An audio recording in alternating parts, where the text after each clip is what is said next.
What's good in the web? This is your boy Q. And yes, it's been such a long while, but I'm back and I'm here. No toothache, no flu, no nada will keep me away from you. And the first thing that I have to talk about is something that's near and dear to my heart and I've been waiting for forever, is a Pokemon game for the Nintendo Switch. And hold on, let's pump the brakes. I get it. Pikachu, Let's Go Pokemon, or Pokemon Let's Go Pikachu and Pokemon Let's Go Eevee is not exactly the game that I myself or the millions and millions of Nintendo and Pokemon fans were thinking of or thinking about, but I mean, it is a step in the right direction.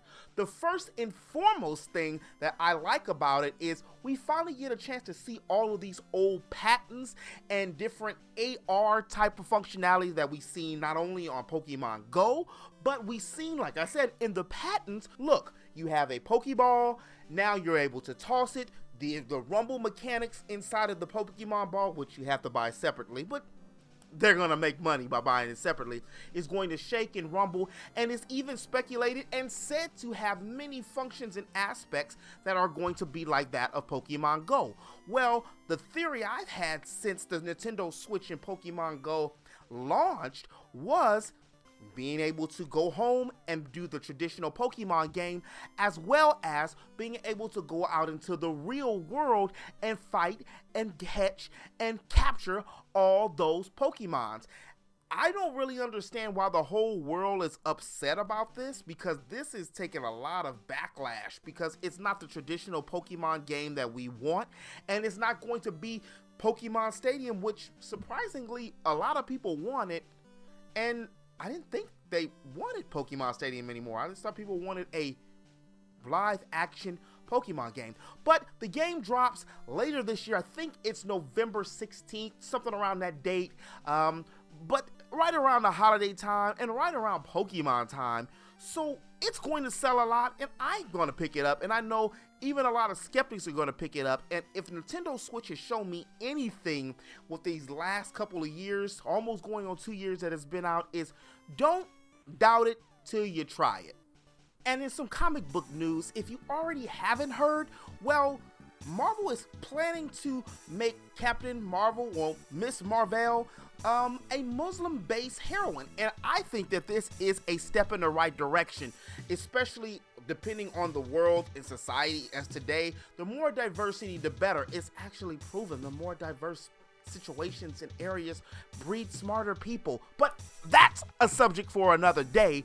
But this particular aspect of making a Muslim-based character and a female as a Muslim-based character in a Marvel movie will be a big door opening. I also felt that they should have probably made Iron Fist an Asian American male, even though Iron Fist Danny Rad was actually Caucasian in the comic book, but I felt that that was a rare instance that they would be able to do something different and maybe have that whole Nick Fury type effect. Marvel goes on to say that this probably won't happen exactly right now, because Marvel Studios president Kevin Feige says that he plans on doing the motion picture of Captain Marvel as a way to introduce yet another Marvel superhero. But what it looks like is that this might happen after Phase 4. So after we see the sequel to what happens with Spider-Man, and even after the fact that what happens with the Miss Marvel, the Caucasian Miss Marvel, the one that it seems like Nick Fury was messaging right at the end of Avengers Infinity War. And if you haven't seen the movie, I'm sorry, that was a spoiler, but it's been a couple months now. In the comics, Miss Marvel, who is actually Kamala Khan, is a Pakistani-American 16-year-old who idolizes Carol Danvers, who is the original Miss Marvel, who is probably going to be the one who is going to be in the Infinity Wars movie that's coming out next year. And she might even be the one that's going to be in the original, in her own standalone movie. And then that's when they're going to probably do the whole switch to Kamala Khan. After discovering that she had inhuman genes, much like her hero, Captain Marvel, she takes up Mrs. Marvel's identity, as Danvers once did, and this is when she was introduced a few years ago. I think it was 2016. The comic book had critical acclaim for breaking open doors, so I can only imagine what, if done correctly, and depending on what phase, because I'm still a little lost with the phases, like, well, what exactly is going to happen, it can actually turn out to be a really big deal, or it could just be, it is literally countdown to E3. E3 officially starts on the 12th through the 14th. However, a lot of business gurus and heads and moogles and all the other business types are going to be starting things on June 9th, which is literally right around the corner. That's like next week. So, of course, the interweb, YouTube, Reddit, and everything is ablaze with rumors and information at what's going to be there. And one such rumor that's always struck my attention is which characters are going to be in the new up-and-coming Smash Brothers. As a matter of fact, with so many games, with God of War and Detroit Becomes Human and the State of Decay and all of the Nintendo games, so many to name, and I'm not going to sit here and list every single thing, but with so many different games that have come out recently, the last year and this year, I feel that Smash Brothers is actually a little under the radar. Don't get me wrong, people love Smash Brothers as their premier fighter, not fighter, but brawling battle royale fighting type game.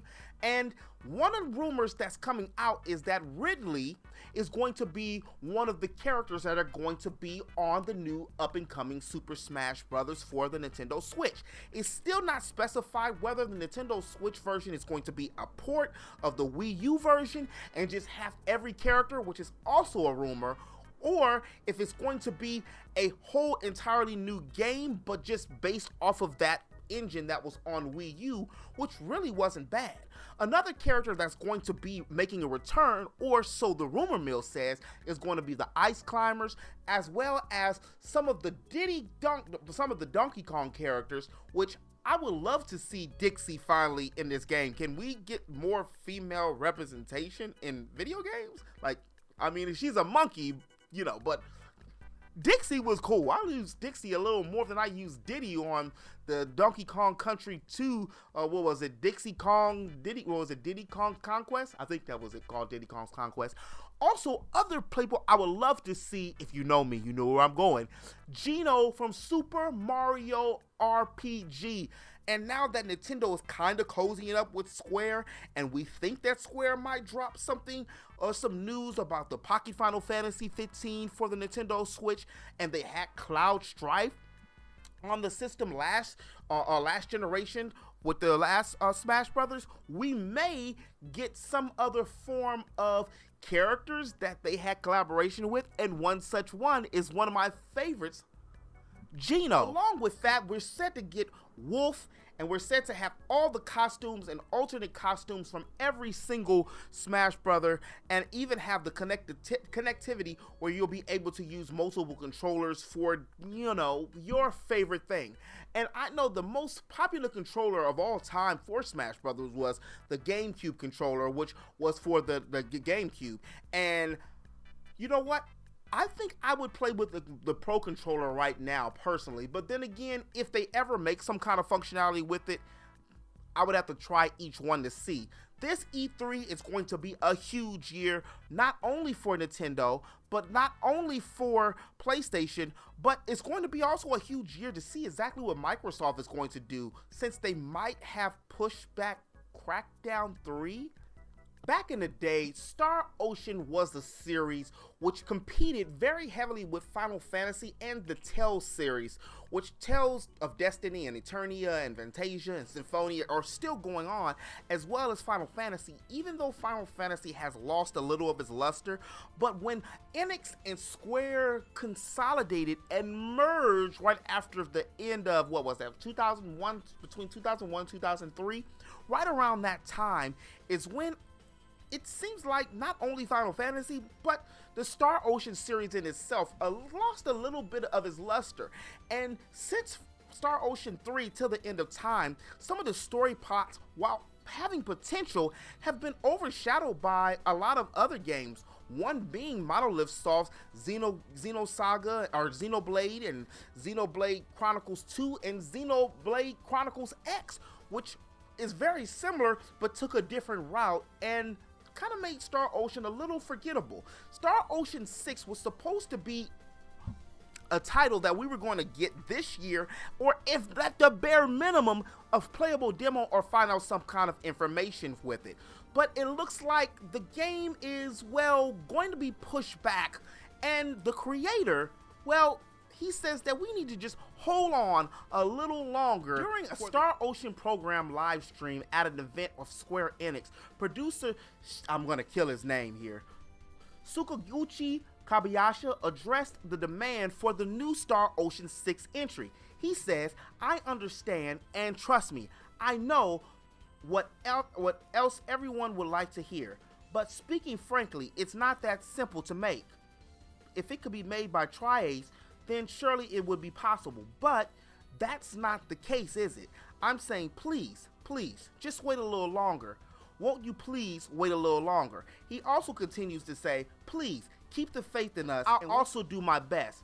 That's all I can say for today, but believe me that everyone's support here will empower our hard work." So basically he wants us to wait even longer for a game that was promised, and with the last entry that was not as great as even the previous entry, Part 4, which was not as great as Part 3. Now, I'm a fan of Star Ocean way back since I had to use the ROM to play Star Ocean 1 for the Super Nintendo because they didn't have the English translations back in the day. And I also like Star Ocean 2 and again Star Ocean 3 to the end of time, but 4 and 5 were a little, they're playable games, but a little lackluster. And it's really hard out here on these streets to buy a game for $65.56 and the game turns out to be not good at all. I mean, there's too many other games that can be bought. I hope and I pray to the game gods that this is a good title and that it turns away from some of the things that they could have done better on the last one. And maybe we can give it more of a sandbox, an open space sandbox for a Star Ocean game. I mean, literally, it's in its name, Star Ocean. It's an ocean of stars. That means it should be an ocean of things that we can do instead of trapped on one or two worlds. But that's just my opinion. Will I get it? Probably. I'm a sucker for a good RPG. And finally, I have to talk about something that's near and dear to my heart and something that saddens me deep into my core. Please tell me that you've seen the new Thundercats Roar. Immediately when I seen this, I threw up in my mouth just a little bit. I gagged a little bit, swallowed it, took it back. I know, that's gross, but it's that bad. The sad thing about the art style and the animation and the whole direction of this is that the creators are actually fans of the original Thundercats.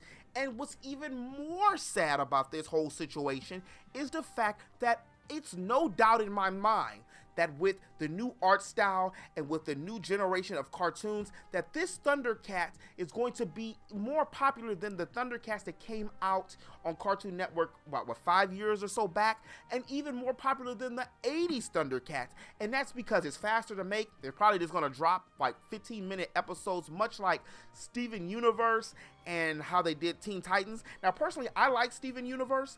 I don't mind the art style, but not every cartoon and every anime or situation can go in and do that same type of art style, you know, and this is one that can't. But Teen Titans is already on 250 episodes, around that, with a movie coming out, and if it wasn't for The Night Begins to Shine, I would have not liked it at all. I would have kept it on the back burner, kept it on the shelf, and not watched it. But it just happened to be a choice encounter that I happened to see that, and the music drew me in. But Thundercats, are we kidding? They're going to destroy one of my childhood cartoons. I could be wrong. I hope I'm wrong. But look at it. I doubt it. If you did like this video, make sure you hit that like button and ring that bell to stay up to date on all things geek. And until next time, remember, eat geek, sleep, repeat. Peace.